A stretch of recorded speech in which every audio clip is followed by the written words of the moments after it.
En el mundo hay épocas de revolución y hay épocas de contrarrevolución. Aquella era una época de revolución.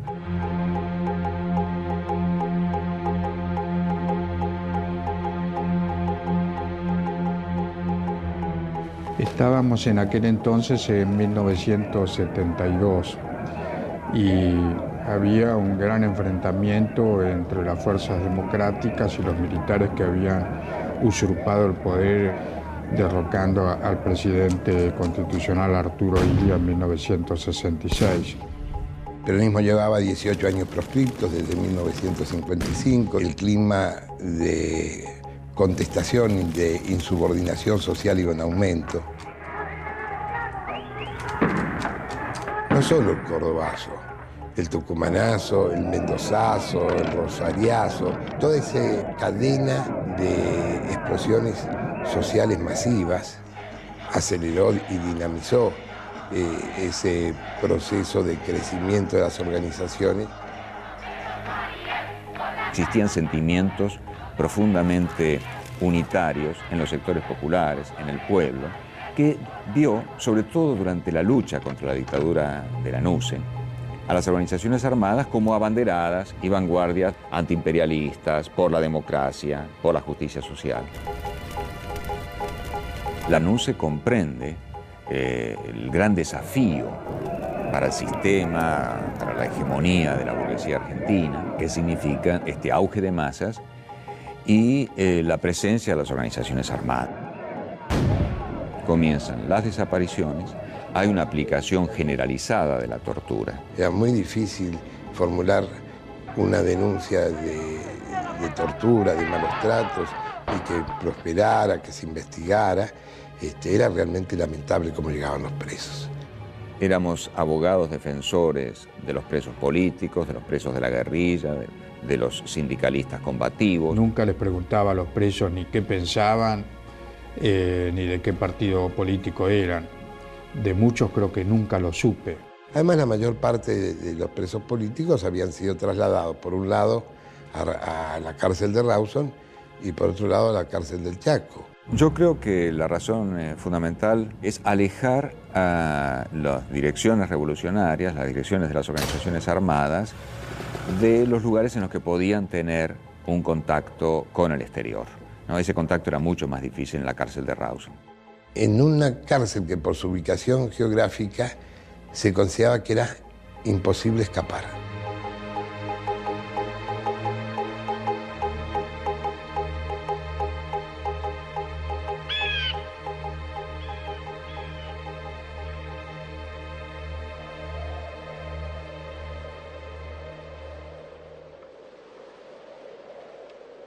Y una serie de cuadros de las distintas organizaciones armadas, Montoneros, FARC, ERP, se van a reincorporar activamente a la lucha. Esto para nosotros fue todo un éxito entonces. Solución que ven las organizaciones armadas con las distintas siglas a la salida del país. Bueno, continuar con la guerra revolucionaria. Todo por vía violenta, siempre. La vía no la ponemos nosotros, la vía la pone el régimen.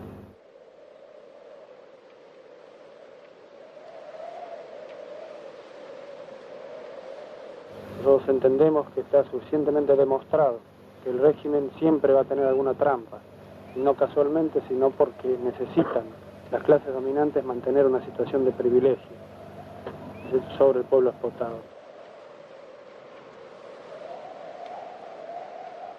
Aquí, ya que estamos también en la Patagonia, concebimos esta acción, esta lucha, como la continuación de la lucha que libraron todos los obreros rurales, los obreros industriales, que en los años 21 fueron asesinados por el ejército, por la represión. Somos los continuadores de ellos. Terminada la primera independencia, en este momento estamos en la segunda independencia por la liberación del imperialismo yanqui y por la construcción de una patria socialista.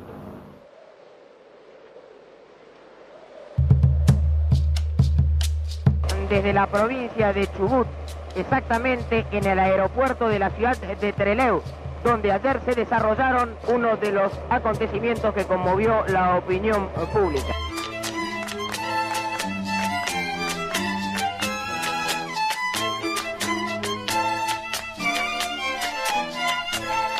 ¿Estaban uniformadas o vestidas de civil? No, estaban todos de civil, identificados algunos con una gorrita con una estrella roja. Y contador, ¿cómo se inician las cosas entre Trelew? Bueno, por represa.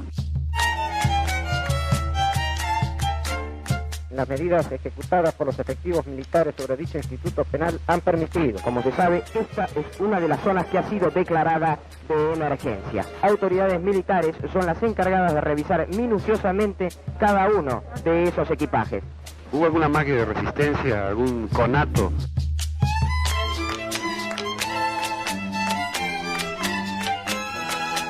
Una mañana fría y lluviosa. Perdón. No, un minuto nada más porque habíamos llegado corriendo. Jugando un poquito con el apellido Santucho, le dije que era un santucho, pero no tanto como para ponerlo en un nicho. ¿Lo amenazaron a usted? No, bajo ningún ¿Dónde se mantuvo usted durante todo el operativo? Ni la tripulación, ni el avión estaban en condiciones para llegar a Cuba.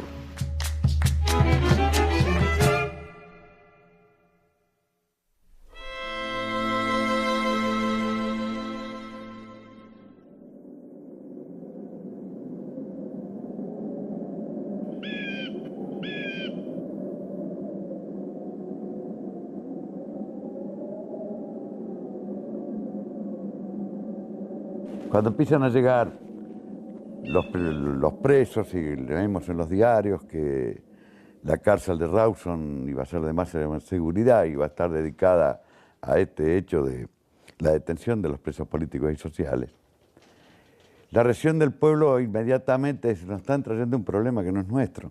Era como que Trelew era un lugar allá lejos, muy al sur, donde qué iba a pasar.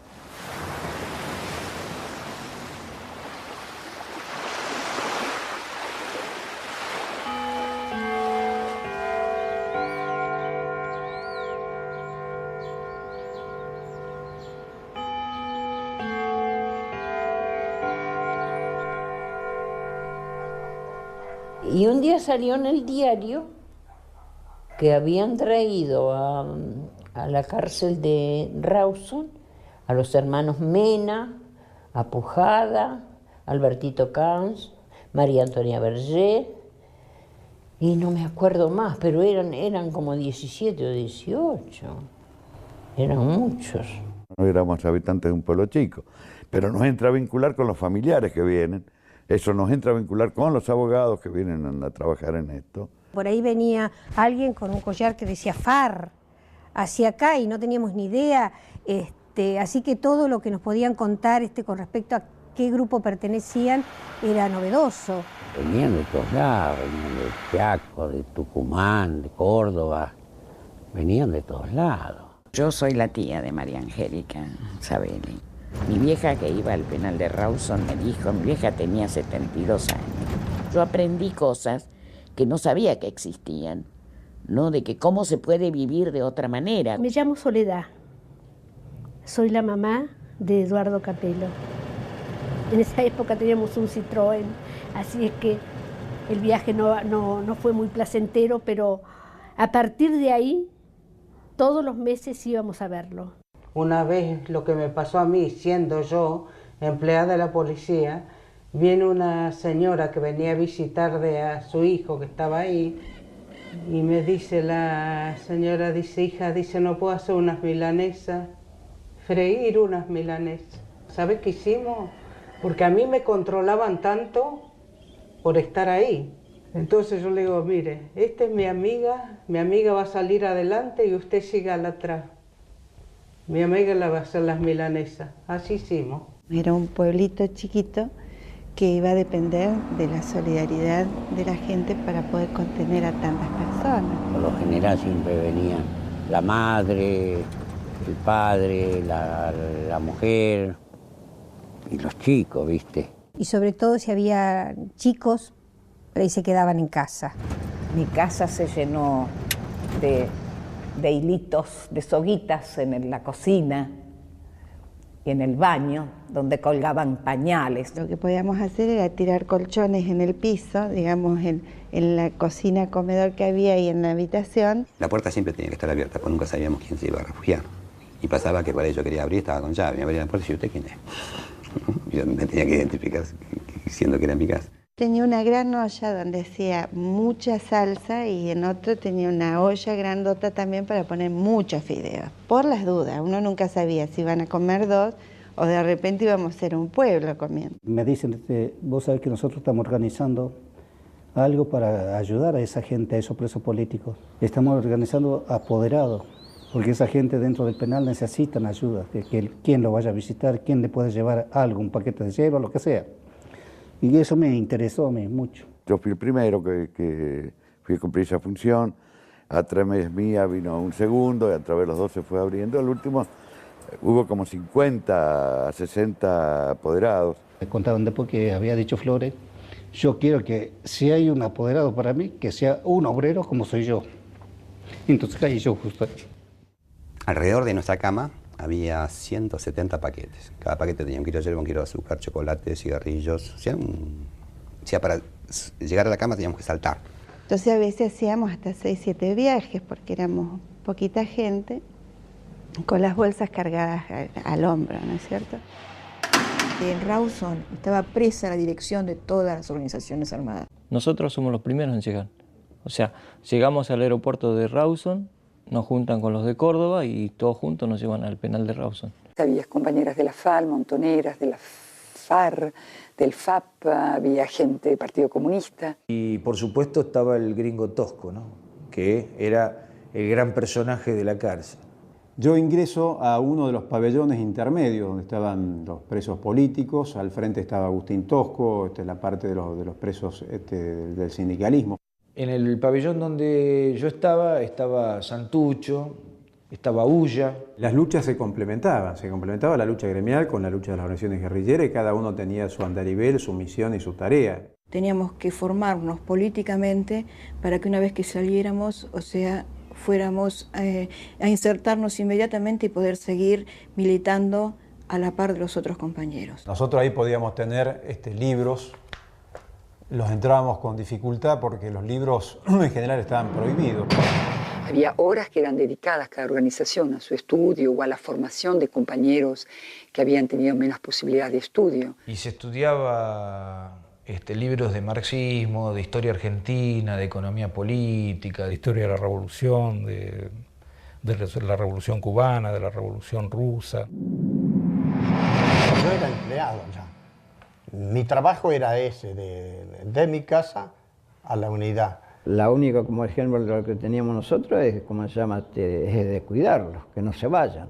Todo lo que te entraba a la unidad, lo controlaba yo.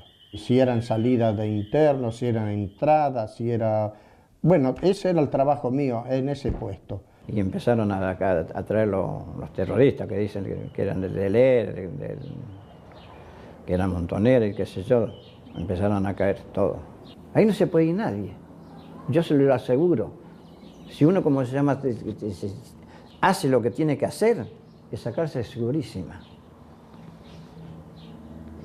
Nadie se escapa. Y al principio pensamos que se podía cavar un túnel para salir por el túnel. Yo, por ejemplo, estaba en el pabellón 5 en la última celda, que es donde habíamos comenzado a hacer el túnel. Y no porque estuviera yo, sino porque era la última celda, digamos.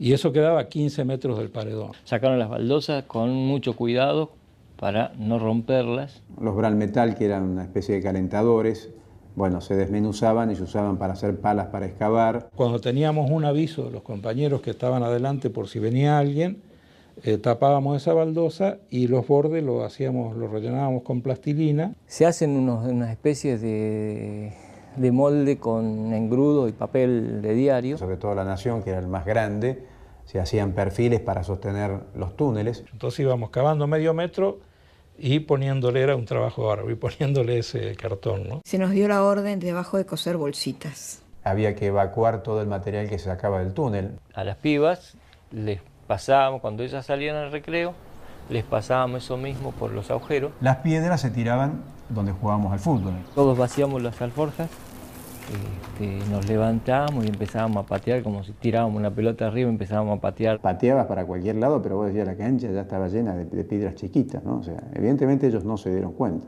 Pero la celda se llenaba de agua cuando cavábamos. Era una idea muy linda, pero bastante difícil de realizar. Si hubiéramos terminado el túnel, el patio hubiera tenido como 1 metro más de altura. Todavía estaríamos llenando bolsitas y tirando bolsitas. Había que agarrar para otro lado porque por el lado del túnel no funcionaba la cosa.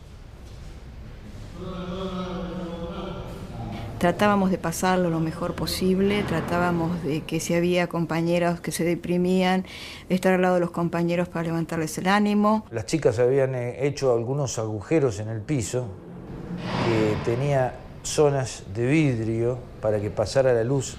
Primero era un solo agujero, después se fue sumando otro agujero al lado, cosa que se hacía más grande. A medida que pasaban los días íbamos agrandando cada vez más el agujero.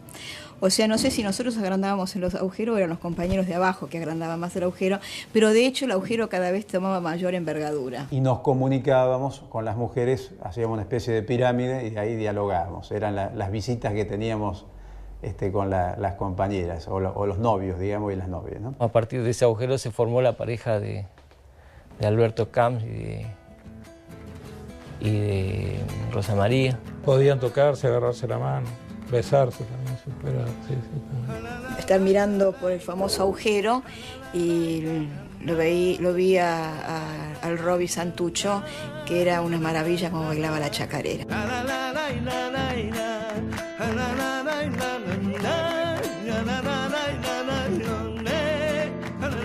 Se puso más movido cuando llegó Carlitos Astudillo y cantaba la famosa Luis Burela, ¿no? Donde decía: ¿con qué armas, señor, pelearemos? Y ahí todo el coro gritaba: con las que les quitaremos, dicen que grito. Los compañeros se ponían al borde de la reja, los del pabellón de enfrente al borde de la reja de ellos, nosotros al borde de la reja nuestra, y era prácticamente una especie de gran guitarreada sin vernos las caras, con reja por medio, pero nos podíamos escuchar bien. La sensación era verdaderamente que estábamos en una época histórica que verdaderamente valía la pena vivir. Era una fiesta, verdaderamente. Y esto marcaba en la cárcel reuniones grandes. Y después de las charlas individuales, normalmente terminaban en un gran debate donde Tosco, Santucho, Quieto, Pujada participaban abiertamente Era un debate. No hubo discriminación entre aquel que era exclusivamente un preso gremial o un preso que había decidido la lucha armada. En última instancia nos sentíamos en un mismo camino. Y yo dije, no, yo tengo que luchar. Porque si un general San Martín luchó por una libertad, y ya había leído algo bastante del Che Guevara, y yo dije que el Che Guevara también luchó por una sociedad mejor, quiso una libertad diferente. Era una época de heroísmo, era donde todos creíamos y sentíamos que lo mejor que nos podía pasar en la vida era tener un sentido heroico de la vida.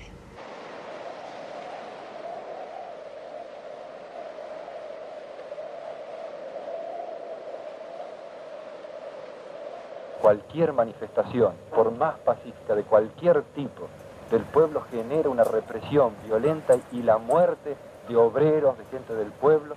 Nosotros hemos entendido que la única forma de combatir a la dictadura militar, la única forma de combatir al capitalismo es organizándonos, es creando una fuerza militar que derrote la fuerza militar del enemigo.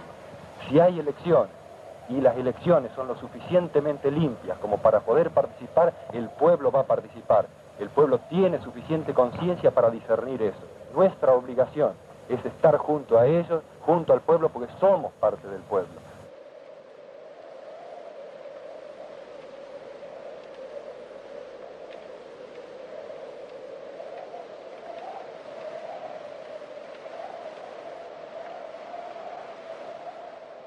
Había una especie de norma de criterio que la primera tarea de cualquier compañero preso era empezar a pensar en la fuga. Porque era la única manera de reincorporarnos a la lucha revolucionaria, es decir, a la lucha contra la dictadura. La mayor cantidad de compañeros de conducción estaba presa y entonces Para nosotros era una prioridad poder recuperar esos compañeros que estaban presos. En aquella época uno ya sabía que no había ninguna opción jurídica o legal que te diera alguna posibilidad. Así que uno caía preso y lo primero que hacía era planificar la fuga. Lugar bastante complicado para organizar una fuga porque bueno, era una zona totalmente aislada y perdida del mundo prácticamente. La ciudad más cercana que reunía alguna condición como para esconderse podía ser Bahía Blanca, que estaba creo que a 700 kilómetros, o Comodoro Rivadavia a 400 kilómetros. Que además de ser en el páramo de la Patagonia, tenía al lado, ahí nomás, a los pocos kilómetros, una tremenda base militar aeronaval. Incluso había en el lugar una unidad, que yo no me acuerdo si era un batallón especial de lucha antiguerrillera. Ellos pensaban que jamás nos íbamos a atrever a atacar un sitio así. Vimos eso, que era como un gran operativo de seguridad alrededor de la cárcel, pero que eso no se condecía con la situación interna. Se acorazaron, digamos, pensando que venía un ejército de afuera hacia adentro. Ellos nunca esperaban una operación de adentro hacia afuera. Por eso la planificamos así.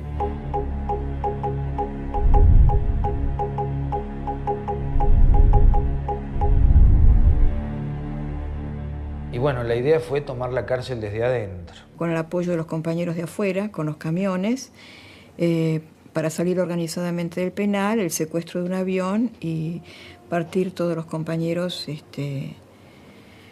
hacia Chile y posteriormente hacia Cuba.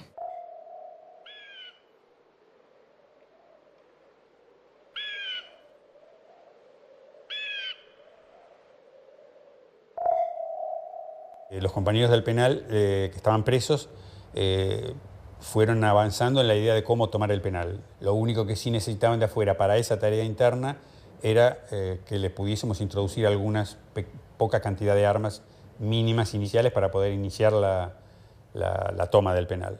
El guardiacárcel que colaboraba con nosotros en la fuga se llamaba Facio. Esto es lo que nos posibilitó a nosotros ingresar, por ejemplo, muy cuidadosamente el uniforme militar y una sola pistola. Facio era un flor de tipo, alegre, le gustaba a las mujeres, le gustaba jugar, le gustaba todo, le gustaba la plata. Dicho en su homenaje, era uno de los guardias que tenía mejor relación con los presos, o sea, no era solamente por plata. La plata de alguna manera lo terminó de definir, pero él tenía buena actitud, digamos así, no era de los carceleros más duros y yugas, como le decían. Tuvimos varios encuentros súper clandestinos y él tomaba muchísimas precauciones porque tenía mucho miedo. ¿Cuál era la excusa de la fuga? Era habitual que hubiera inspecciones militares en el penal. Pensamos que si nos vestíamos de militares a la hora de tomar el penal, íbamos a poder avanzar, reducir a los guardias sin despertar sospechas. Teniendo el uniforme militar ya teníamos la base inicial, teníamos el jefe de la supervisión del penal. Vivíamos en la época de una dictadura, entonces un uniforme militar más gente de civil armada era más o menos una forma que coincidía con lo habitual de la forma de operar de los militares en la época. Como yo había estado 5 años en el liceo militar, de los 12 hasta los 18, y conocía más o menos de memoria el comportamiento de un oficial del ejército, entonces bueno, el uniforme lo paso a ocupar yo. Nosotros habíamos arreglado con él, con Facio, de que, que él quedaba ahí, pero si se generaba a raíz de la acción alguna sospecha sobre su participación, se venía con nosotros. La mayor parte del tiempo, casi todos estábamos haciendo algo relacionado con la fuga. Se hace toda una elaboración y una de información detallada del comportamiento interno del penal, de la ubicación de los espacios geográficos, de cada una de las habitaciones. De María Angélica me puedo acordar que yo estaba en la celda al lado mío. Ella nos daba clases de arma y desarme de armas en base a un palo de escoba. Cómo era un FAL, de cómo se tenía, en el caso de la recuperación de más armas. Nos hacíamos sancionar para ir a los chanchos, para hacer las mediciones exactas, digamos, de los metros de desplazamiento entre pabellón y pabellón. Se usaba todo desplazamiento del penal para obtener una información. El penal tenía una guardia de seguridad que era el ingreso al penal. Está la puerta de entrada y acá viene el muro perimetral. Nosotros solíamos encontrar hierro tirado en la cancha de fútbol, hierros viejos, y también cortamos algunos pedazos de camas para hacer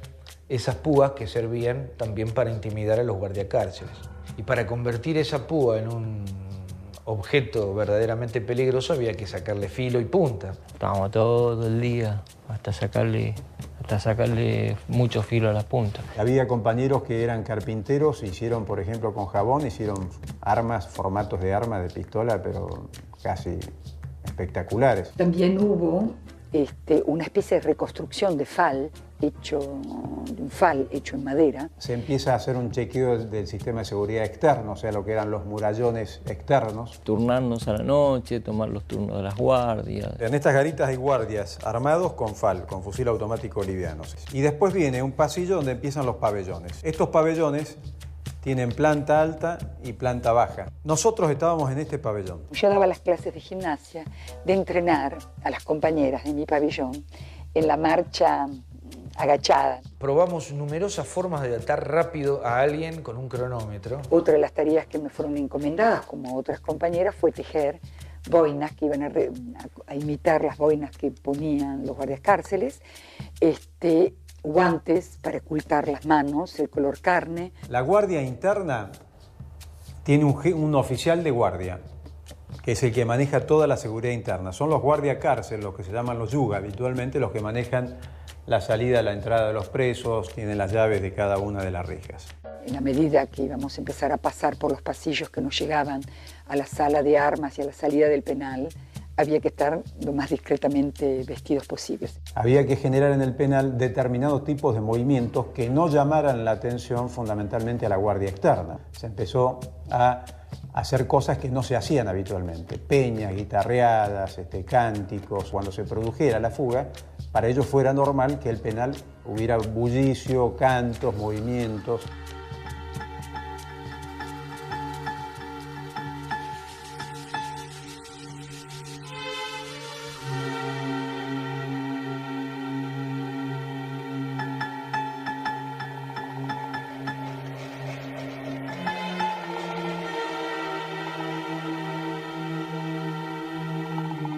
Los compañeros en total éramos 116 los que se iban a fugar. En función de eso se pensaron los vehículos que había que tomar para traer hasta la zona. El traslado iban a ser en 2 camiones, un camión grande, un camión mediano, un camión chico. Y un auto. En el auto iba a ir el primer grupo, en la camioneta algunos compañeros del segundo grupo y bueno, el resto en los camioncitos. Otra parte del grupo externo era la parte que venía en el avión. Estaba Fernández Palmeiro, que era del ERP, estaba el Petizo Ferreira, que era también del ERP, estaba una compañera que era de la FARC. Tenían la responsabilidad de garantizar la información de que el avión había salido en tiempo o atrasado, lo que sea, pero bueno, informar esto.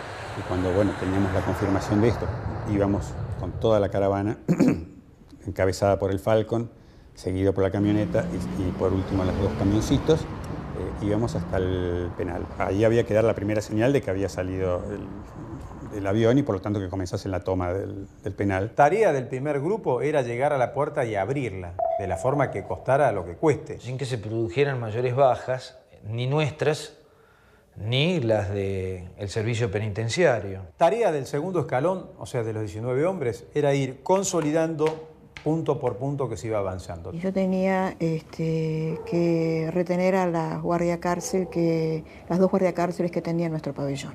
Y yo estaba encargada, como tocaba guitarra y cantaba boleras, de hacerla, a ella le gustaba escucharme, de hacerla acercar a la reja. Tomar toda la parte de la cocina, la enfermería, la parte de donde estaba la capilla, todo el patio central. Tarea del tercer escalón, los 120 hombres, era consolidar y empezar a organizar la salida de los compañeros para la fuga, de acá y de acá. La segunda seña es un pañuelo, sacarse un pañuelo en la puerta del penal, ahí en la puerta de ingreso al perímetro del penal. Los compañeros de afuera veían, era una seña visual, digamos, veían esa seña, se subían a los camiones y entraban al penal. Yo tenía simplemente que volver a mi camioneta, subir a la camioneta y enfilar hacia el penal y los camioncitos iban a venir atrás mío. Y en esos vehículos nos retirábamos nosotros.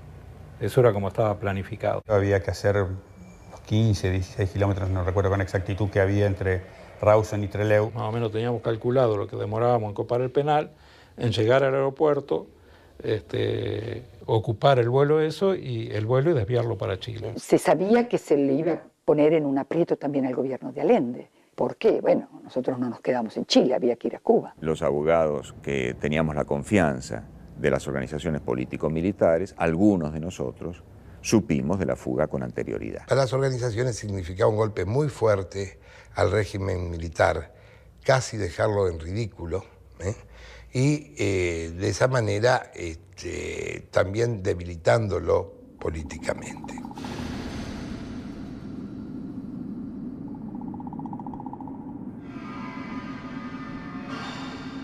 Tosco estaba a favor de la fuga, pero en contra de participar. En el recreo anterior a la fuga, yo no me acuerdo si fue el anterior o el día anterior, yo creo que fue el anterior. El inmediatamente anterior a que nos íbamos a fugar, habíamos decidido decirlo. El planteo de Tosco era que él era un dirigente político y social, y por lo tanto el gobierno tenía la obligación de dejarlo en libertad por derecho. Entonces fuimos a decirlo, fuimos Marco Satinki y Roby y yo. Creo que con muy buen juicio Tosco decide apoyar moralmente esta iniciativa y relativamente comprender los objetivos, pero no participar, porque su situación era otra. Le dijo Roby, le dijo, bueno, mira gringo, le decíamos nosotros, mira gringo, nos vamos a fugar. Y bueno, entonces él nos miró y se sentó. Como que se sentó en cuclillas así sobre la veredita, ¿no? Entonces pensó 10 segundos, no sé, a mí me parece más, pero debe haber sido 10 segundos, y absolutamente lo único que dijo fue, ¿y yo qué tengo que hacer?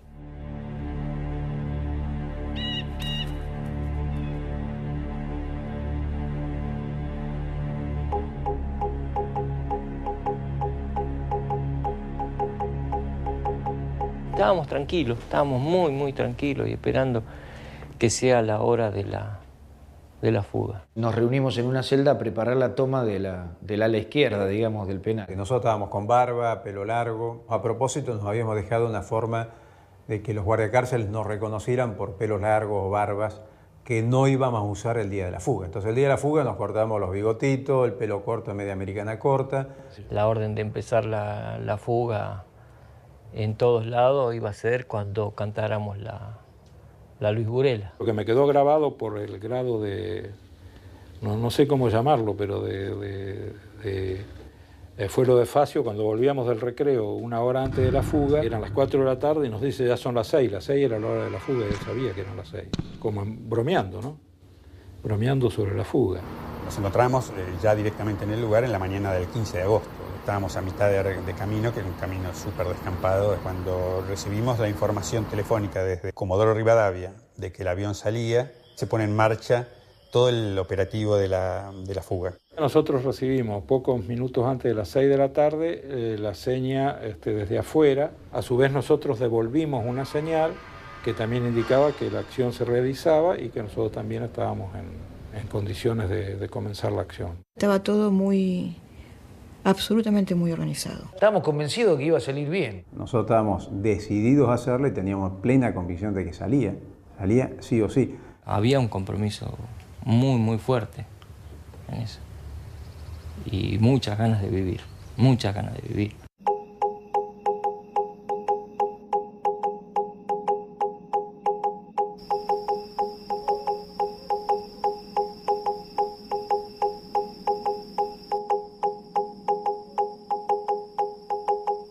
Primero hicimos llamar con Facio, ya lo teníamos planificado, al jefe de guardia. Cuando se arrima el oficial de guardia, el negro quieto, el Roby, no sé, creo que estaba Gringo Mena también, lo reducen.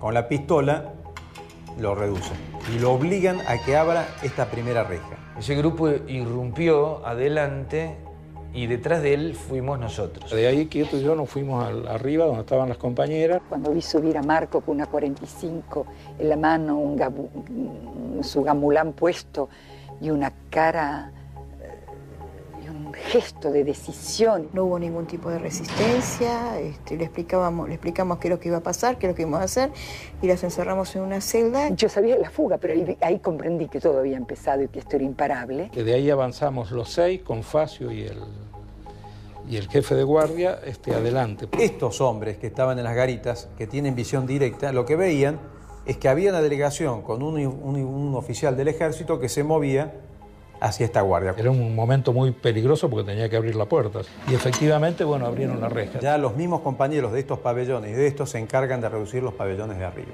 Los uniformes de guardia se los íbamos sacando a medida que los íbamos reduciendo. De repente aparecieron vestidos de guardia cárcel, pero ya eran los sublevados. Un compañero que le decían Pajarito iba acomodando a los prisioneros nuestros adentro de los calabozos. Y me paró, me dijo, párese, no se mueva. Entonces con esos mismos uniformes se iban vistiendo otros compañeros. Nos vamos hacia adelante, hacia la puerta ya del penal. Hacia el objetivo central, que era esta puerta. Donde está la sala de armas. Eran las 6:30, 7 menos cuarto de la tarde, cuando nos aparecieron. Y le decimos, bueno, muchachos, se ha tomado el penal. Estamos decididos a todo, dice. Así que cooperen, dijo. Y nos tenía ahí agarrado, sin nada en la mano, ¿qué le íbamos a hacer nosotros? Nos tuvimos que entregar. Y ahí Facio me dio una gran ayuda porque él mismo se puso como junto a los guardias y dijo, ¿no?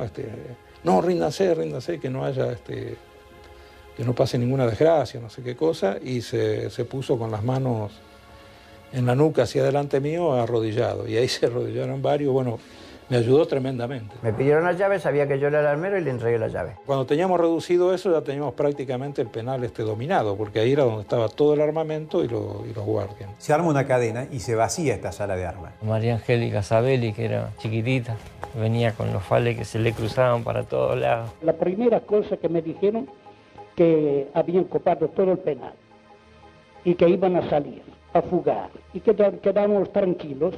Y me encargaron de mantener tranquilo también a los internos comunes. Estas torretas teníamos que poner hombres nuestros. Como iban vestidos de guardia cárcel, a la persona que estaba de guardia no le llamaba la atención. Y cuando ya voy a entrar, me apuntalan 2 personas con rifle FAR. Y conforme iban llegando los empleados que iban a tomar servicio, los iban secuestrando ellos ahí. Entramos como 10 en cada calabozo, qué sé yo, 1,50 m por 1 metro. Uno de los guardias, evidentemente, se alerta o ve algún movimiento raro o llega a reconocer entre la gente que se acercaba a alguno de los presos. Y en ese momento se produce el tiroteo. Una persona parapetada con un fusil automático a unos pocos metros de la puerta por donde teníamos que salir, era absolutamente imposible irse. Nos iba a matar a todos con ese solo fusil. Venían armados y venían a irse, venían decididos a irse, ¿no es cierto? Entonces, la decisión de ellos era poderosa, pase lo que pase. Y ahí fue que muere un guardia cárcel, ahí lamentablemente Valenzuela se llamaba.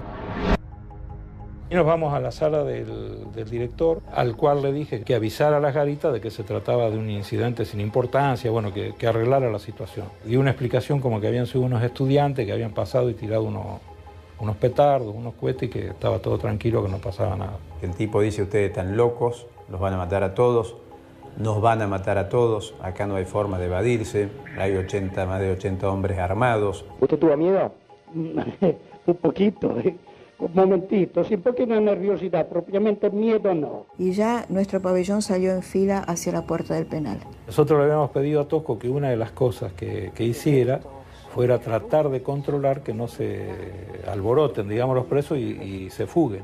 Bueno, él era el compañero respetado por todos nosotros, por todos los presos sindicalistas y también por los presos comunes. No me voy a olvidar nunca de la mirada de Tosco al pie de la reja cuando nosotros partíamos, y él quedaba y la seña de buena suerte que nos hacía. Y ahí tengo fresco como si fuera hoy pasar por el pabellón de presos comunes. Y que esos hombres observaban en total silencio, con rostros muy fuertes, muy expresivos, rostros castigados, hombres que no iban a salir más, y que acompañaban de alguna forma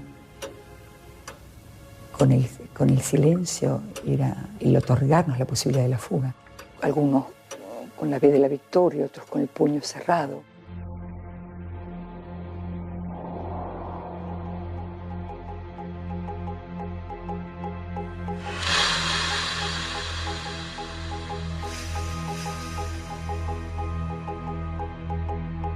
los compañeros habían formado una larga fila de 110 compañeros a lo largo del pasillo del penal, listos para subirse al camión. Nos paramos en la puerta de salida, lo cual era ya como estar en libertad, o sea que había que tener una paciencia para no salir corriendo. Sabíamos quiénes eran los primeros compañeros que tenían que partir, quiénes eran los segundos, cuál era el primer grupo, cuál era el segundo grupo, el grueso que salíamos con los camiones. La compañera, que es Susana Alejar, había hecho la seña con el pañuelo que implicaba que el jefe del grupo de transporte, para llamarlo de alguna manera, ingresaba al penal para recogernos y con todos los vehículos previstos y ir hacia el aeropuerto de Trelew, ¿no? Pero no entraba ningún auto.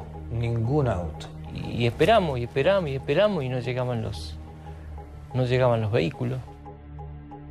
Y pasaba Pedro Bonet, estaba Sayo, estaba ahí. Pobrecita, estaba ahí parada, ella estaba de civil. El Pedro Bonet estaba de uniforme, con un fal en el hombro.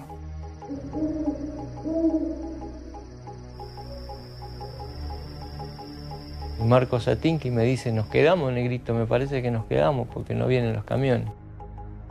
Lo vi a Capello, la vi creo que a Lesgar. Cuando yo salgo de acá, ya acá había ingresado un solo coche. Un Falcon que venía un compañero en el Falcon ese, Carlos Goldenberg, y dijo, los camiones se van. No sé qué pasó, pero se van. Se acercó Pedro y dijo, compañeros, algo falló. Tienen que volver. Hasta la victoria siempre. Ahí se produce una confusión mía.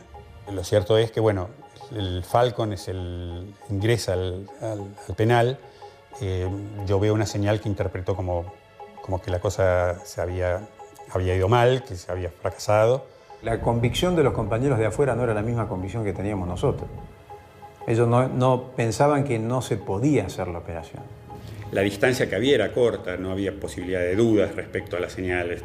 La plaza quedaría 30, 40, 50 metros como mucho. La dificultad no era en todo caso de la distancia, sino sobre todo el peso de muchas exageradas responsabilidades que uno tenía que asumir. Uno creía que, como también decía antes, de que difícilmente terminase con estar preso. La opción era que salía bien o que nos podían matar de alguna manera, ¿no? A partir de esta señal que a mí me pareció de fracaso es que yo le digo a los camiones que nos retiremos. Dimos en silencio media vuelta y volvimos a tomar el paso y los presos y los sindicalistas seguían prendidos a la reja, comprendiendo que, bueno, había fallado.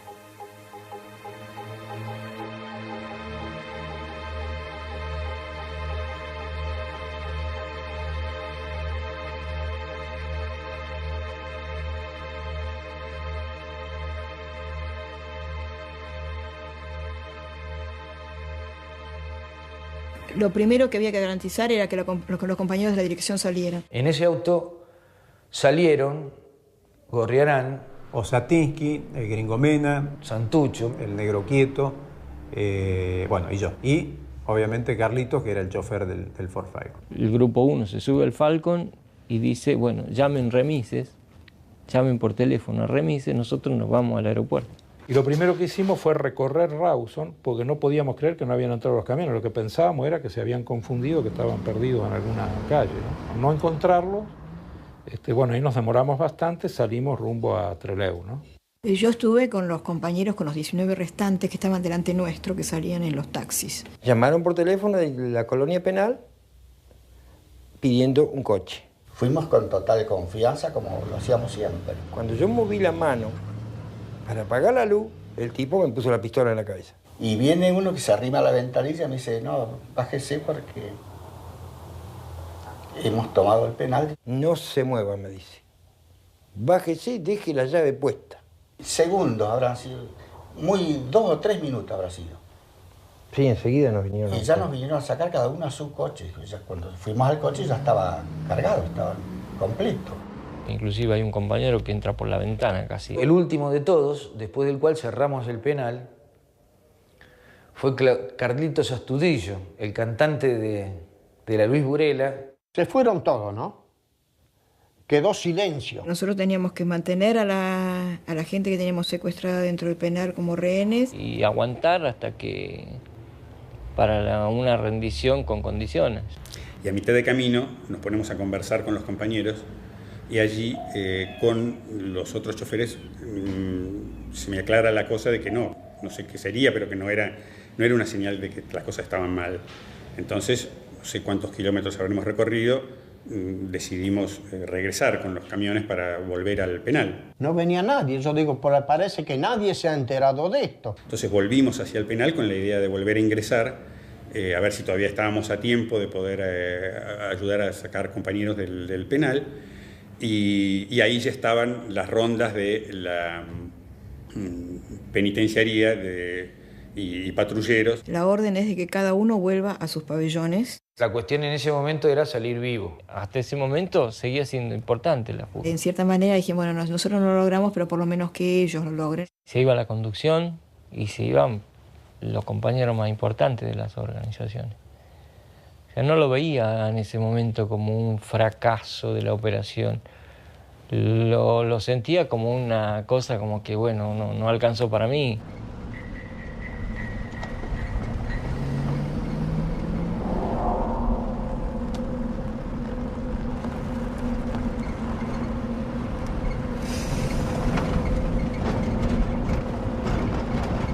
Cuando llegamos al aeropuerto me doy cuenta que el avión ya está por decolar. Nos ocurre ocupar la torre de control del aeropuerto y con la excusa de que éramos militares y que había una bomba en el avión, que lo pararan, que lo íbamos a revisar. Cuando subo y se abre la puerta del avión, está el gallego Fernández Palmeiro con una azafata agarrada de la cintura y una bereta, me acuerdo, porque era un cañón largo, con un cargador largo, más allá de lo normal, y que me pone la pistola a la altura de la cabeza. No nos reconocen, creen que somos militares en serio, porque claro, estábamos armados con Falcon y para colmo uno de uniforme. Empezamos los gritos, que abran, que somos nosotros. Subimos al avión y había que tranquilizar el pasaje. Ahí es cuando el negro Quito agarra el micrófono y dice, señores, no se preocupen, este es un simulacro, les pedimos disculpas, quédense tranquilos en sus asientos.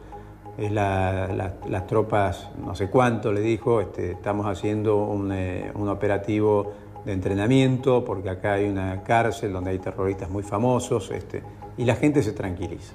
Y hacemos que el avión se ubique en la cabecera de la pista a la espera de que los taxis que habíamos pedido, que los compañeros lleguen, ya sean los taxis o los camiones, porque todavía todo esto de lo que había pasado con los camiones no lo sabíamos. Cuando subimos al coche me dice, vamos a Trelew al aeropuerto. Textuales palabras, lo más rápido posible, pero sin matarnos. Y salgo para Trelew por la ruta nueva, que era una ruta que la estaban haciendo. Y él venía atrás mío. Y el otro señor, que no está más, venía tercero. ¿Eran 21 que llevamos? No, 19. Los 19 restantes eran también cuadros de dirección. Llevaban más de 25 minutos de atraso respecto al resto. Y cruzar los dedos para que los compañeros pudieran llegar al aeropuerto y pudieran abordar el avión. Los 4 vidrios del auto, los bajaron y iban apuntando para afuera. Una de ellas, la mujer que yo llevaba, apuntaba por la luneta para atrás. Le digo yo a Bonet, le pregunto, ¿por dónde vamos? ¿Por arriba o por abajo? Y Bonet me dice, bueno, vamos por arriba. Y salta el otro, que creo que era Pujada, no puedo asegurar. Dice, no, por arriba no, porque está la base. Yo digo, acá va a estar la base o va a estar la policía y nos van a hacer sonar. Y bueno, ahí esperamos un tiempo ya prudencial, que bueno, ya se ve que había saltado ya la operación, no podía mantenerse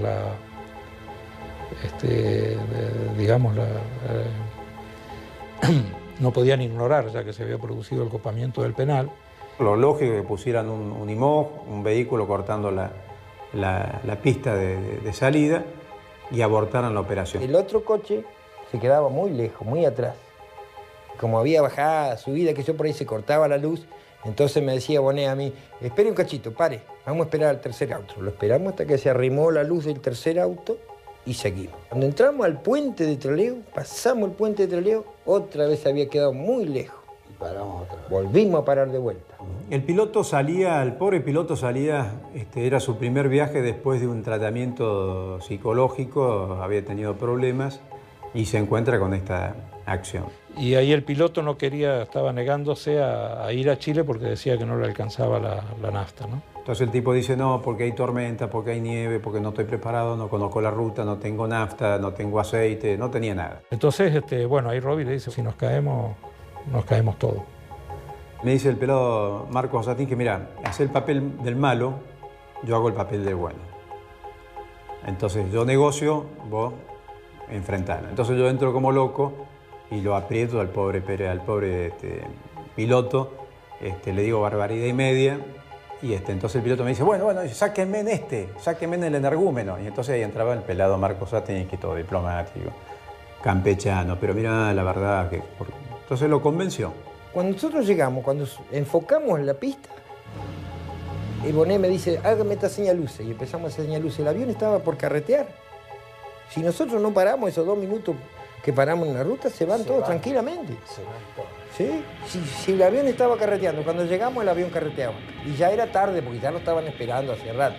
Y en ese avión iban los otros, compañeros de ellos.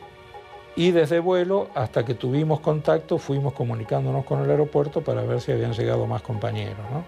Ahí se comunica Bonet y se comunica, creo que, Mariano. ¿Ellos qué plantean? Que por lo menos el primer escalón se vaya. No correr el riesgo de hacer aterrizar el avión. Entonces toman el aeropuerto, como estaba planificado, toman la torre de control, cosa que nosotros no habíamos llegado a controlar. Efectos de tratar de salvar la vida, que en esa época, en manos de la dictadura, no tenía mucho valor, digamos.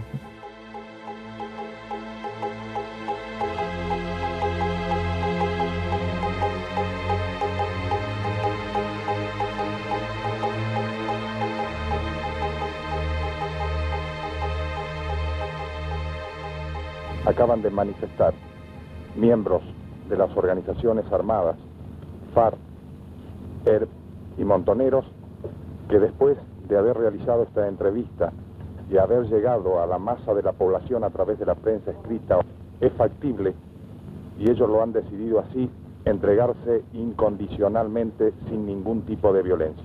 Me buscan en Trelew para venir a hacer reportaje. Avisaron por megáfono que íbamos a entrar, que 2 periodistas van a entrar. Y de acá autorizaron, desde la puerta autorizaron, que ya estaba controlada por alguno de los muchachos, que nos dejaran pasar, pero que entráramos con los brazos en alto. 2 de las organizaciones que estamos aquí, representadas en algunos de sus miembros, son organizaciones peronistas, la otra no lo es.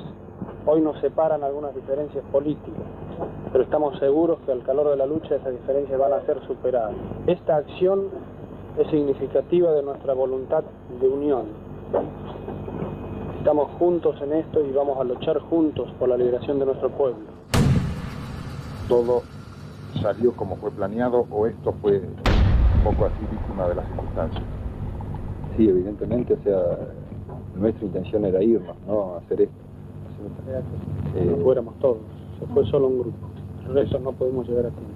¿No llegaron a tiempo? No llegamos a tiempo. El resto del grupo que despegó, que pudo despegar en el avión, ¿ya tenía órdenes precisas de que ustedes, si no llegaban a tiempo, ellos despegaran? Así es, sí. Así es. ¿Cuántos quedaron acá en este momento? Creo que somos de 19 o 20, en este momento lo vamos a contar. Bueno, entramos. Cuando entramos, lo primero que vemos es el que nos recibe en la puerta, un arma larga en la mano, la boina, con la estrella roja de 5 puntos, entonces ahí entramos a percibir un poco más qué se estaba viviendo acá adentro. Reafirmar nuestra voluntad de lucha junto al pueblo, diciendo que se ha expresado combativamente en tantas jornadas de lucha, en Córdoba, Rosario, Buenos Aires, en todas las ciudades del país, que lucha permanentemente por derrotar a la dictadura, por conseguir un gobierno popular y construir una patria socialista. Yo los vi muy serenos, muy tranquilos, muy jugados. Vamos a exigir que el señor juez verifique nuestro estado físico, Para eso yo creo que podríamos pedir la presencia de un médico que puede verificar el estado físico de todos los integrantes de este grupo. Se levantaban el pullover que tenía, el pullover lo levantaban para arriba, la camisa, y me decía, ve que estoy sano, mire que estoy sano, mire que estoy sano. Y se levantaban la espalda y me mostraban la espalda y bueno, le digo, ¿estás sano? Entonces, ¿cómo te llamás? Fulano tal. Me acuerdo cuando le tocó a la señora de Santucho, le palpo el vientre tenía un embarazo más o menos como de 4 o 5 meses. Se levantó la ropa así, nada, no tenía nada, estoy bien. Y así por decirlo pasaron los 19. No tenemos ninguna intención de hacer ningún daño a los civiles, ¿no es cierto? Los mantenemos aquí, incluso por seguridad de ellos, está la represión afuera, mientras transamos con la represión para entregarnos, ¿no es cierto?, entregar las armas y garantizar nuestra seguridad. El jefe de la base era el capitán Pacagnini y el jefe de la infantería marina de la base era el capitán Sosa. Los dos estaban en el lugar dirigiendo las operaciones militares, estaba cercado el aeropuerto, estaba cercado por todos lados. En primer lugar, decían que los querían llevar a la base. Y ellos decían que a la base no querían ir porque en la base corría peligro su vida. Tenemos sobradas experiencias de compañeros nuestros e incluso nuestras mismas, que cuando han caído presos han sido torturados, picaneados, brutalmente golpeados. El objetivo es tratar de evitar que esto hoy se repita. De aquí salía el doctor Godoy a conferenciar, supongo que habría sido el capitán Sosa, hasta llegar a un entendimiento donde él, como juez federal, aseguró que si se rendía, entregaban las armas, iba a ser respetada su vida y iban a ser devueltas al penal. Vamos a pedir también que el señor juez nos acompañe físicamente a nosotros hasta la cárcel. Y ¿es posible acceder a todo eso, señor juez? Sí, yo voy a pedir que en ese caso usted me autorice a parlamentar previamente con la autoridad militar. Sí, lo cual está totalmente autorizado para parlamentar con la autoridad militar en presencia de uno de nosotros. En presencia de uno de ustedes. En presencia de uno de nosotros va a parlamentar con la autoridad. Yo comento, filmándolos a 5 metros de distancia, 4 metros de distancia, en este momento, digo, las fuerzas de la represión se hacen cargo del grupo guerrillero que copó el aeropuerto de Trelew. Entonces me tocan la espalda, yo me doy vuelta y me dicen, fuerzas de la represión no, en un tono bastante admonitorio, ¿no? Capitán Sosa de la Marina de Guerra.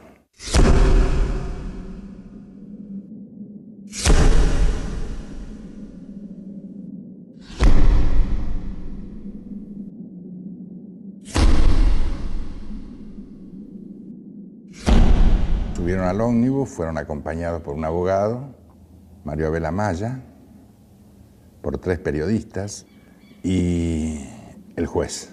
Estuvimos como con el ómnibus, con el motor en marcha, 15 minutos, media hora, no te sé decir, hasta que nos piden que bajemos. Nos pide el jefe de la base, el capitán Pacagnini, nos pide que bajemos. Bajamos con el juez y ahí nos comunica que ha recibido una orden del presidente de la Nación, el general Lanuse, de trasladarlos a la base. Y no, pero esto no lo he arreglado y que esto no lo he convenido, que nos van a matar, que acá tenemos por nuestras vidas. Lo que podés decir en un micro, encerrado después de haberte rendido y con todo rodeado por fuerzas militares. Y sentimos la necesidad de ir con ellos hasta donde pudiéramos ir. Entonces es así que nos trasladamos desde el aeropuerto hasta la base y en un trayecto interminable donde iban vehículos militares adelante, a los costados, atrás, y llegamos a la base.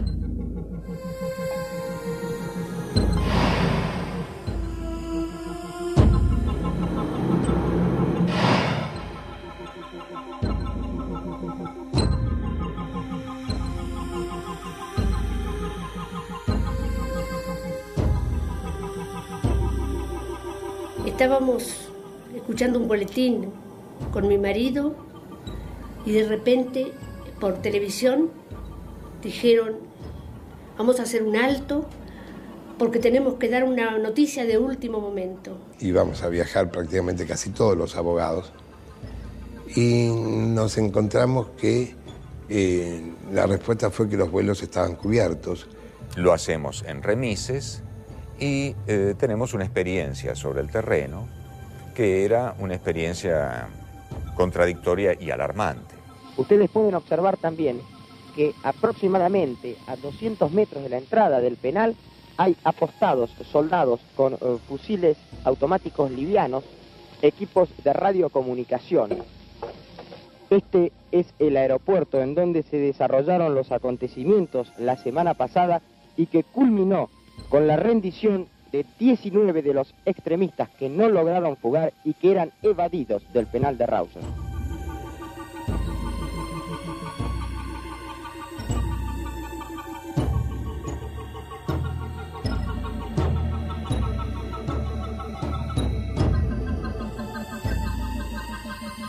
La severa custodia que se ha establecido en el aeropuerto está formada por miembros de la Marina y del Ejército. Como se sabe, esta es una de las zonas que ha sido declarada de emergencia.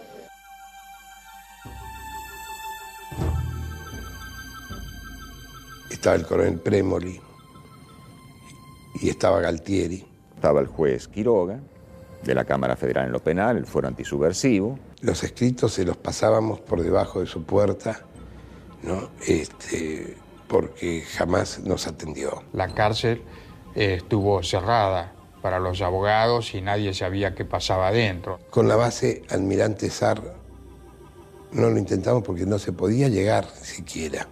El camino a la base estaba cortado. ¿Tienen algún tipo de información? No hay más información que la que las Fuerzas Armadas han oficialmente transmitido. Ayer, mientras que fuimos al juzgado federal, que queda enfrente al penal, oíamos los gritos de protesta de los presos políticos de la dictadura que se encuentran en la cárcel de Rawson. Usted no pudo tampoco ingresar a la base aeronaval, ¿no? Tampoco, no es posible acercarse.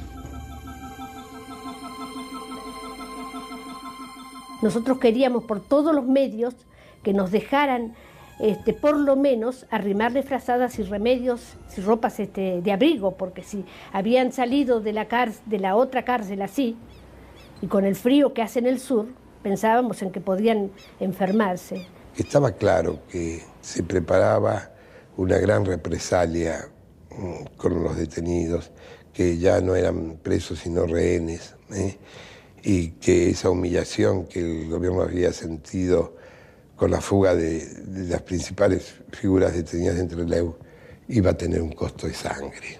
¿Su presencia aquí obedece a los hechos que son de conocimiento? No obedecen a esto. Obedecen a otros problemas, pero por supuesto todo tiene relación entre sí. De todas maneras, aprovechando su presencia aquí, ¿ha visitado la base aeronaval?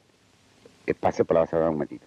¿Se dirige a informar entonces al presidente de la Nación, usted? Yo no voy a ver al presidente de la Nación. No tiene relación mi presencia acá con estos hechos. Es necesario comprender que la amplitud y la integralidad de la acción subversiva debe ser enfrentada por toda la ciudadanía. Así, y solamente así, podremos desterrar la violencia y tendremos la oportunidad para vivir en paz y en justicia.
Nosotros estábamos en Chile y un funcionario del gobierno vino a informarnos de que algo muy grave había ocurrido en Trelew.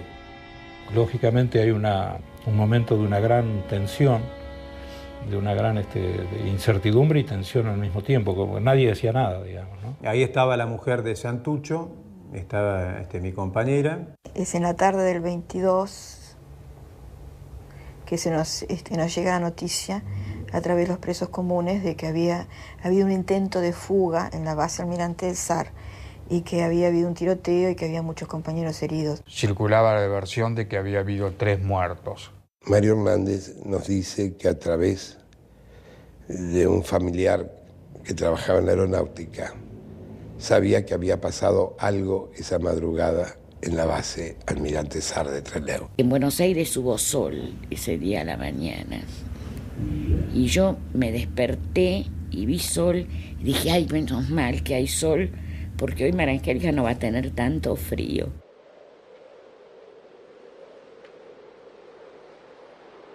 Alguien me llama por teléfono, yo estaba trabajando, me dice, mira, hay que decírtelo, mataron a 16.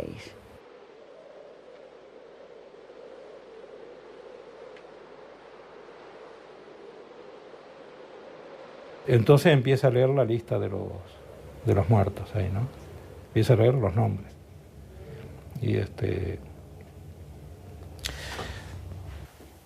Y nos hizo sentir mucha impotencia, mucha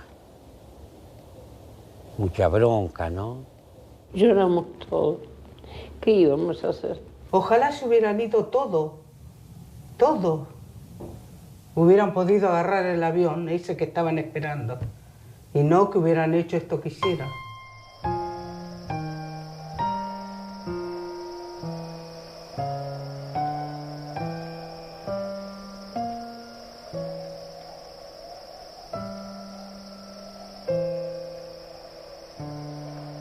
Y llegaban los nombres, y tal compañera, y tal otro, y tal otro, y tal otro. Mataron a una señora de Santucho que estaba embarazada. Santucho cruzó las manos sobre la mesa, bajó la cabeza y estuvo sin hablar cerca de 1 hora. A mí me persiguió muchísimo durante mucho tiempo como una culpa de alguna manera. Me sentí muy responsable. La muerte de los compañeros a mí me volvía loco durante muchos años, digamos. Yo creo que hubo un profundo silencio, digamos, en este pueblo porque nadie esperaba un desenlace de ese tipo, ¿no es cierto?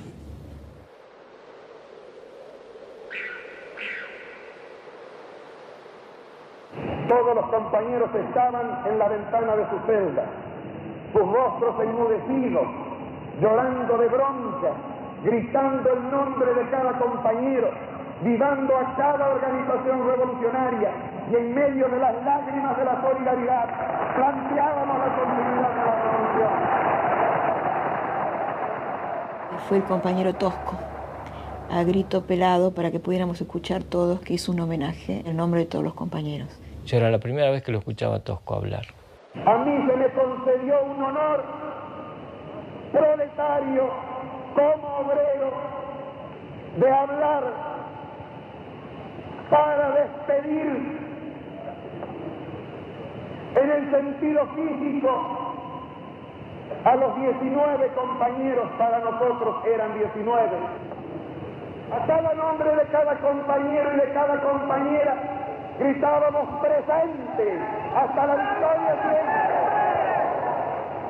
Eso fortaleció nuestro espíritu para superar las dificultades y para marchar unidos, construyendo esa revolución históricamente necesaria para nuestra patria y para nuestro pueblo. No fue fácil, para nada. No fue fácil, o sea, del golpe, dice, no fue fácil levantarse. Con un tenedor muy mal afilado que nos daban para comer el eterno cordero del sur, escribí los nombres de todos los compañeros en la pared. No fue fácil olvidar ni dejar de llorar todo ese tiempo.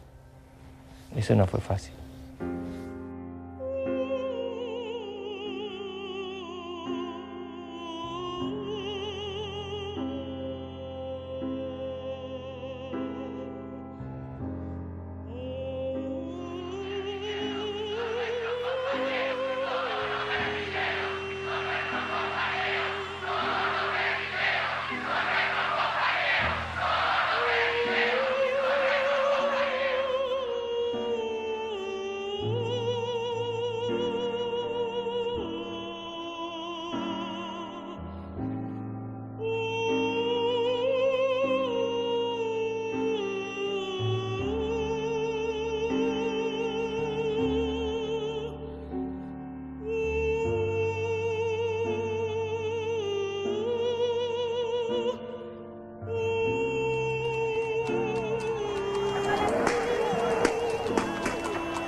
Cumplo en reunirlos a los señores periodistas de la zona y del resto del país para informarlos personalmente sobre los distintos hechos que se han producido en la zona de Rawson y Trelew.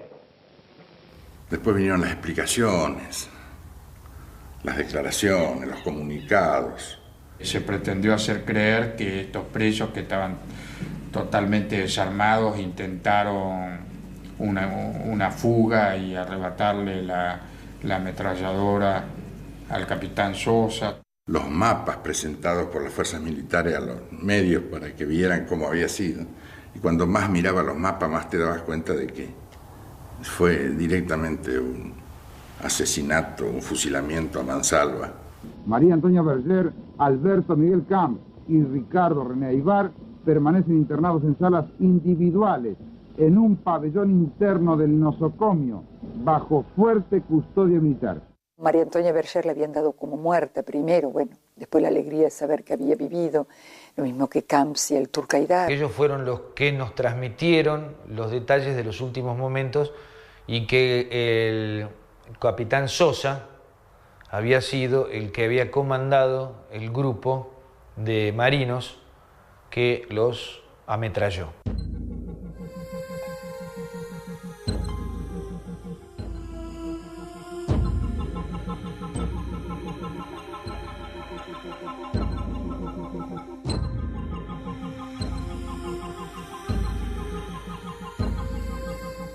María Antonia me decía que fue una semana terrible, pero que los compañeros confiaban que iban a volver al penal. Pero los verdugueaban, los ponían desnudos, sobre todo a Pujadas, Tudillo, a Capello, y los hacían barrer, los insultaban, sobre todo Sosa. Y que varias veces hubo intento de fusilamiento con balas de fogueo. Y que esa noche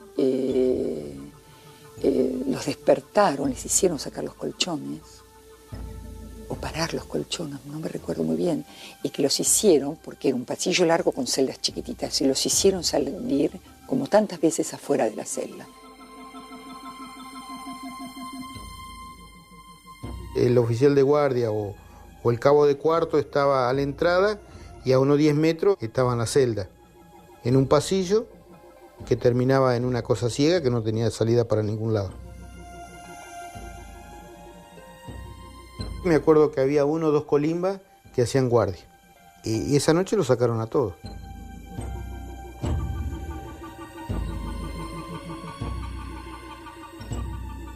El 23 a la noche, como a las 12 de la noche, vienen a buscarme a mí a mi casa. Subo al camión donde estaban todos los militares y nos fuimos a la base Almirante Saar. Nosotros ya llevábamos todos los féretros, todos los cajones, los 16 cajones, y nos dice un cabo, sargento, dice, mire, los cuerpos están arriba. Y era un salón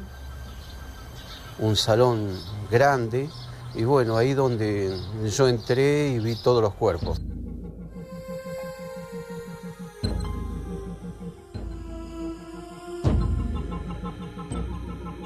Estaban todos acurrucados, que trataron de agacharse y de salvarse porque estaban así como, ¿quién te dice?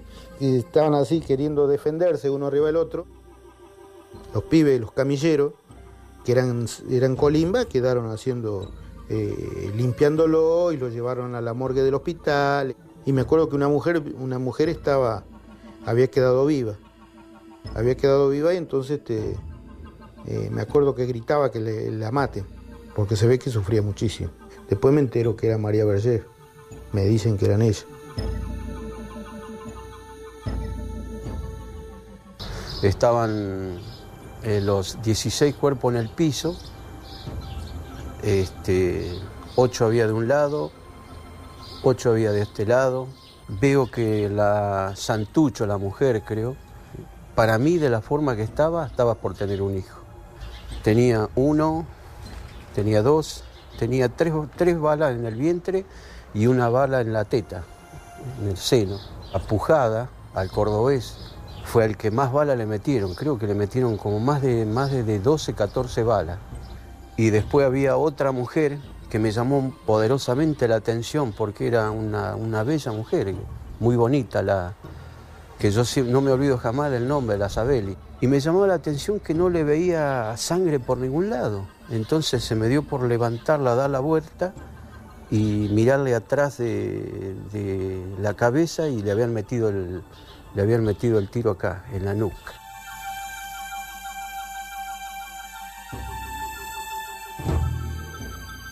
Alcancé a ver a la única mujer que había quedado viva, que era la Berger.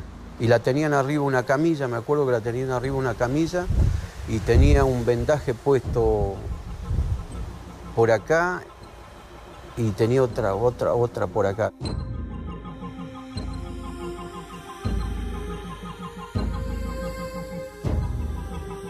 De las primeros compañeros era Clarisa y Susana Lesgar, Ana María, Villarreal, Santucho, que son los primeros que caen y gritan.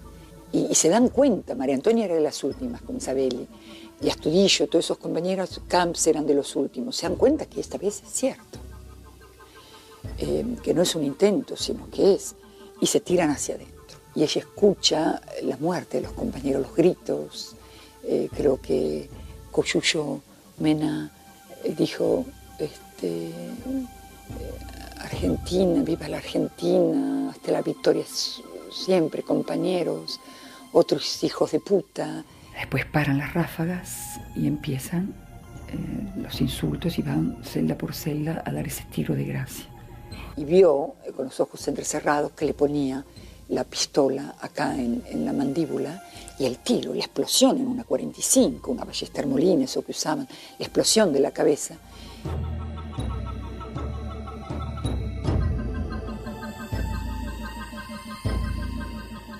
La llevan a la enfermería, no los atienden enseguida. El indio Bonet estaba vivo todavía, se desangra después, como Alberto, y creo que hay alguien más vivo, yo no sé si es Capelli o Astudillo.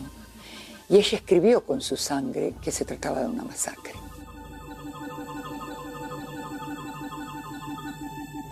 Nadie tenía que hablar nada, no tenía que hablar de los temas. Había un seguimiento, como quien dice, unos servicios de la inteligencia dentro de los Colimba, que lo manejaban unos cabos de comunicación en ese momento. Y me acuerdo que había los chicos de los barrios de las periferias que nos tiraban piedra. Chicos de 7, 8 años le tiraban piedra a los colectivos de la base. E incluso ahí a veces le gritaban asesinos, asesinos, nos gritaban.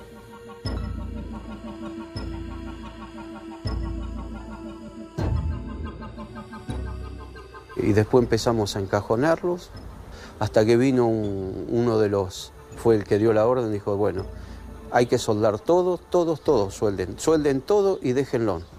Cuando salimos, me acuerdo que me dijo el oficial ese que nos trae en el jeep, me dice, usted tiene un hijo, dice, un hijo chiquito.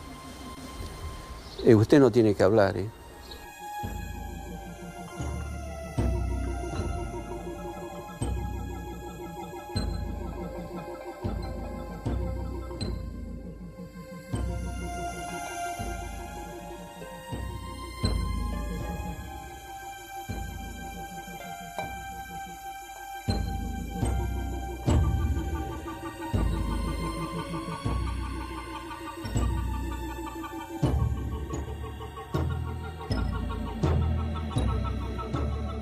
que ese pacto de silencio se corresponde por una decisión que fue tomada por la NUCE y los comandantes en jefe.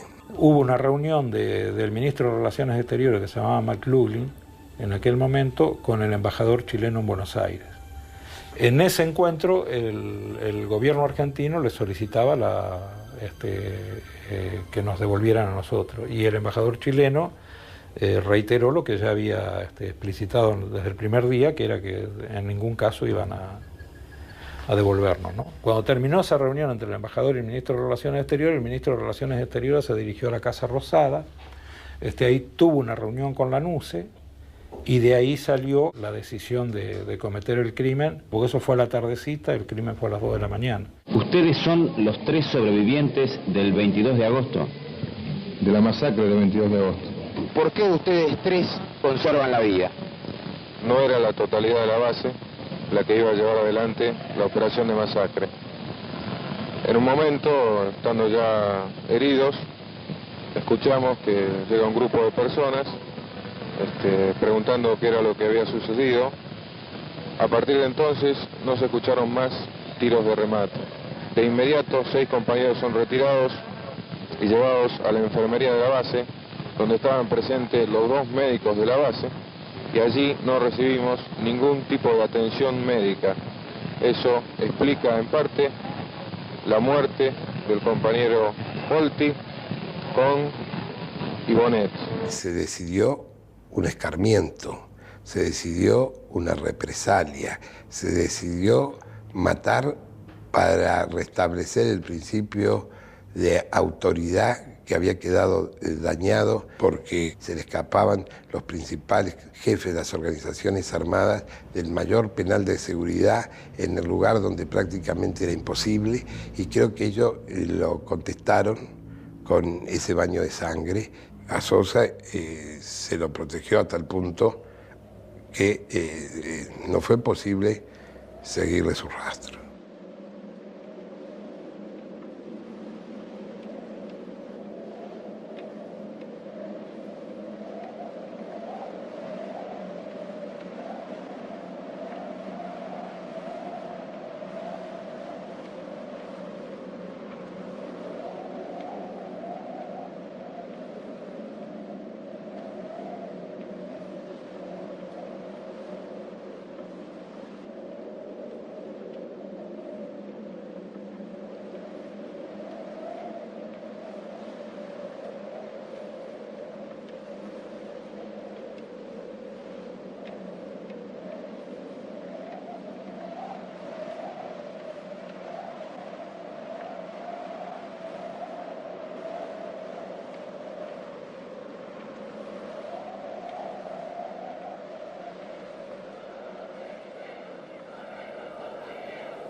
En la noche fría se ha perdido aquello, se extravió su alma en el vendaval.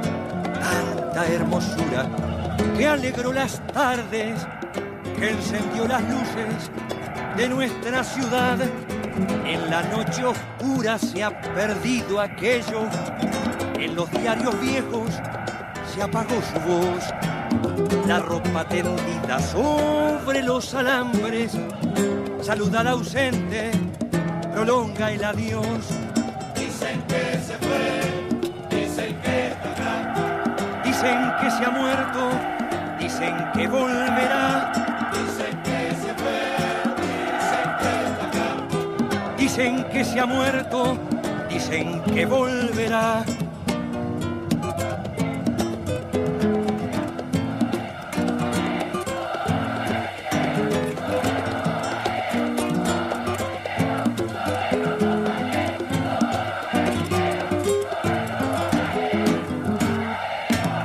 Las avenidas limpian las vidrieras, se abren los balcones para que entre el sol. La gente retoma su tenso camino, retumba el trabajo sobre el hormigón, en la melodía que tocan a veces, pidiendo tijeras a la población. El barrio respira los tiempos de antes, las nubes de otoño, aquella ilusión. Dicen que se fue, dicen que está acá. Dicen que se ha muerto, dicen que volverá. Dicen que se fue, dicen que está acá. Dicen que se ha muerto, dicen que volverá. Dicen que se fue, dicen que está acá. Dicen que se ha muerto, dicen que volverá. Dicen que se ha muerto, dicen que volverá.